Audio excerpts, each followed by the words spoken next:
a partir de meados de novembro de 2022, o senhor aponta que várias reuniões ocorreram para tratar exatamente dessa questão de como reverter o resultado das eleições.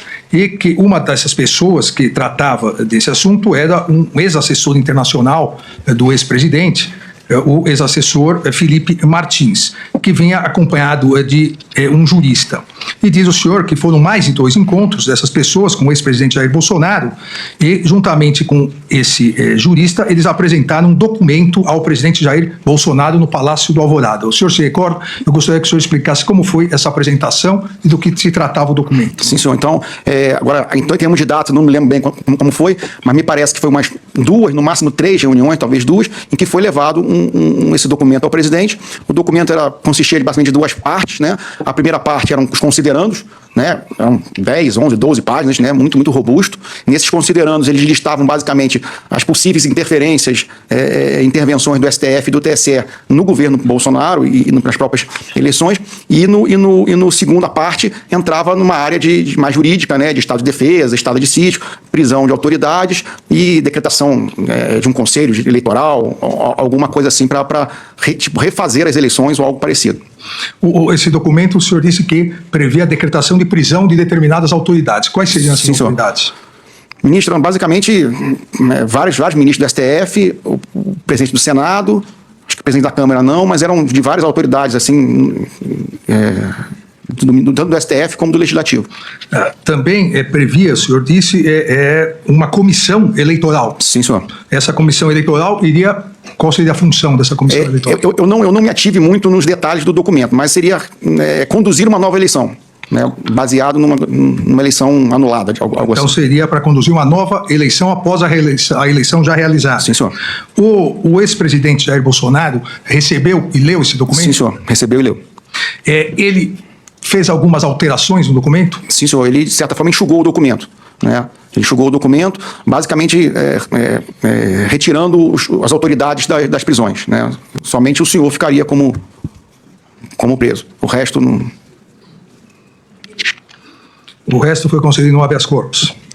O senhor teve ciência ainda do documento quando o Felipe Martins apresentou ao colaborador o documento ele apresentou o documento impresso e de forma digital para que fossem feitas as alterações? Eu não estava na sala no momento que foi feito as alterações. Depois, quando ele saiu, que ele sentou do meu lado ali, que é ali que eu vi o documento. Ele estava no papel, perdão? o Felipe Martins. Certo. Né, que aí já estava com as correções, ele estava com o computador para fazer essas alterações solicitadas pelo presidente.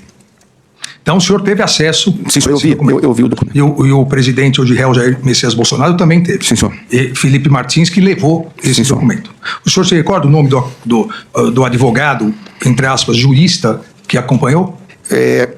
Agora de cabeça eu não me lembro, mas inclusive foi um dos motivos que eu retornei à Polícia Federal, foi para identificar quando eles trouxeram se eu reconhecia ele, mas que é um nome, não sei, não estou recordando.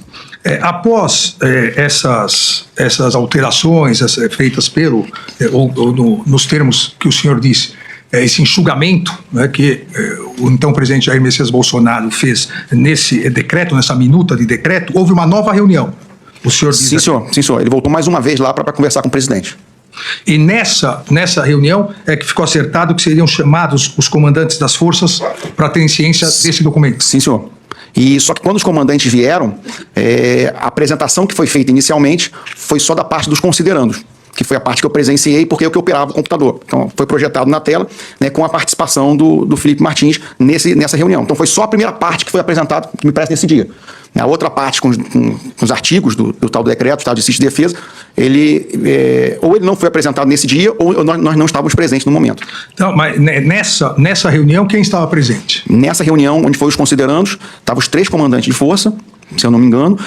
O Felipe Martins estava presente também, e eu estava ali operando o computador, projetando na tela. Houve a projeção na tela dessa minuta do decreto dos considerandos. Só dos considerandos. E o então presidente Jair Messias Bolsonaro presente também. Sim, senhor. Aonde foi essa reunião? Foi na biblioteca do Palácio do Alvorada.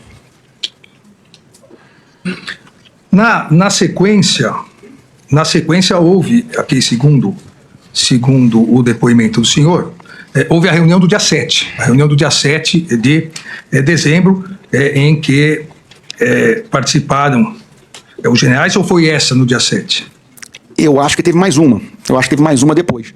Porque houve várias reuniões do presidente com os comandantes de força, às vezes só com um, às vezes só com o outro, mas com os três juntos, acho que foram umas 2, 3 que ocorreram. Nessa reunião do dia 7, o senhor também participou, também operando o computador? Não, senhor. Não, senhor. Só operava, só entrava nas reuniões quando tinha que apresentar alguma coisa, levar algum recado ou projetar alguma coisa na tela. Quando não havia projeção, ainda mais com os comandantes de força, eu ficava fora. Nessa reunião do dia 7, o senhor, depois da reunião que houve com os comandantes e o presidente, então o presidente Jair Bolsonaro, o senhor logo após conversou com o general Freire Gomes, então comandante do Exército? Sim, senhor. Praticamente eu chegava muito cedo no Alvorada e saía muito tarde, 10h30, 11 horas, praticamente todo dia. Principalmente nesse período, que foi um período muito conturbado, né, até pelo problema de saúde do presidente, e o general Freire Gomes ele estava muito preocupado, né, de se tomar alguma atitude sem ser ele consultado ou de alguma forma poder intervir. Então várias vezes ele pedia para ir, quando eu saísse do Alvorada, para ir conversar com ele, né, ou se ele tinha alguma informação ele me ligava, falaram que fulano foi aí. Então eu saía, e como eu morava próximo dele, eu passava na casa dele às vezes 11h30, meia-noite, né, para conversar com ele sobre o que estava acontecendo nesse período no Palácio do Planalto, no Palácio Alvorada. O senhor também aqui afirma que o ex-presidente teve várias reuniões com os generais, que o ex-presidente Jair Bolsonaro não queria que o pessoal saísse das ruas. Esse pessoal seriam as pessoas em frente aos quartéis do Exército? Sim, senhor, os manifestantes. Os manifestantes.